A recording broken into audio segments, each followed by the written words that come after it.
Hello and welcome to this part 2 of pines as a bonsai species.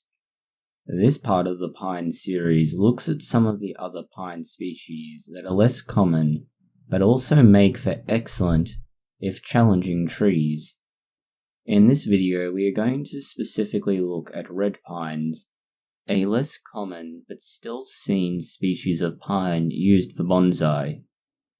Pine trees are always going to be a difficult tree for a beginner.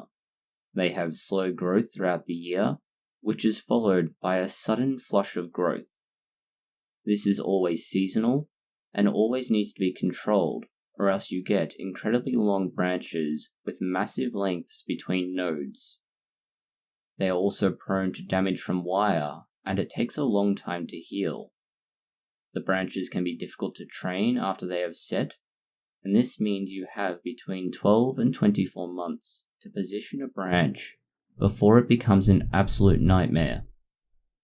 All of this is not to say they cannot be worked on by a beginner, but they do definitely have quirks, and they may put off many first-time bonsai enthusiasts.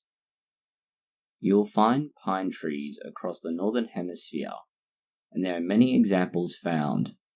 You can also find them going into the tropical regions of the southern hemisphere. You can find them in just about every kind of soil, from semi-desert to rainforest. This means that they can survive in many harsh conditions as a general rule. This has meant that pines spread throughout different regions of the world, and they have been used for various purposes. Much housing now is built from pine wood framing. This prolific explosion of growth across the planet meant that they were eventually picked up for bonsai.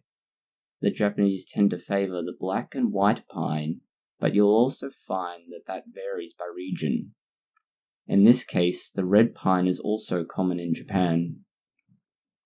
Pines, as a rule, are native to Korea, northeastern China, Europe, America, and just about everywhere else. They'll be found in many Japanese-styled gardens as a centerpiece or as a backdrop. Like black and white pines, the red pine follows a relatively predictable course of growth. Unlike the black pines, which thrive in the coastal climates of America, the red pine isn't as resilient, and so it takes longer to grow if you are moving it from a nursery that has had it in a protected position like a grow house. For the first year, you'll find that the growth is delayed and stunted. It will then begin to pick up again the next year. As was said earlier, generally speaking, pines will survive in most soils. The red pine is a slight exception. It needs to be put in a very well-draining soil. This is important to avoid root rot and stagnation. Allowing it to dry out between watering will prevent this from being an issue, but it's something to constantly keep in mind. Overwatering your pine tree can do a lot more harm.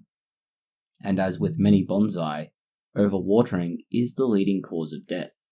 Fertilizing is key to support the red pine and should be done throughout the year except winter.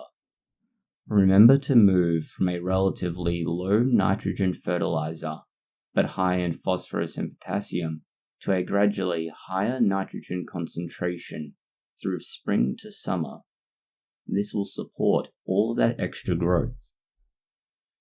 You'll also want to continue the high nitrogen elements right throughout summer as you are decandling it, but you also want to encourage vigorous and strong growth. Wire can be put on your tree at any time, but you'll strongly want to consider doing so after you have decandled or needle plucked your pine. This is only sensible since you make the branches clearly visible, and is similar to defoliating. With bare or at least clear branches, you can get the wire in close and easily. You can see how it's sitting, and you can monitor it for a time afterwards to ensure it doesn't bite into the tree. Pruning should be done in spring. You want to let the tree grow out, and then cut the candles in half. This will shorten the distance between nodes. At the start of summer, Remove the candles entirely at this point. That will allow for new growth to appear. You may not have a very long period to do this, as depending on your location, the season may be short enough that you'll only get an opportunity to do so once. In warmer regions, you may get an opportunity to do so several times. At the end of autumn, remove all of the old needles. This will encourage the tree to do what you do when defoliating. Produce new, smaller needles that promote growth. As a rule, red pines are decandled in summer. You need to balance the process of decandling with balancing of the energy within the tree. This is a rather wishy-washy way of saying that you need to promote growth on different branches at different times. This makes them difficult to work with, and you should never do the two in the same year, or at least actively avoid decandling and rebalancing of the same branch. This is necessary to ensure that the right branches have growth and the right branches have retarded growth. As an example, the necessity for rebalancing a tree's growth could come from something that has branches that you want to encourage in the right way. You may have a branch high in your tree that is growing too fast and ruining your style or taper.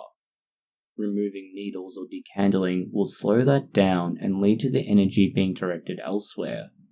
This could, for instance, be lower branches that could use that extra growth and girth in the branch. Removing candles and needle pulling does several things, but there are three major important ones. One is branch division. Branches will only come from the base of the area you are cutting.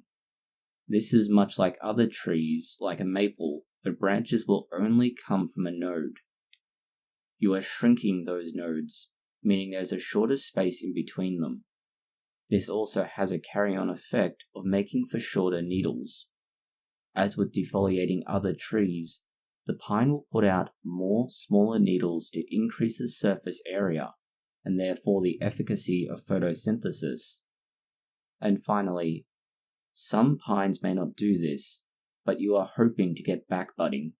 This is an essential process for ramification, as gradually pines will grow out and you'll need to cut the branch off to retain the shape.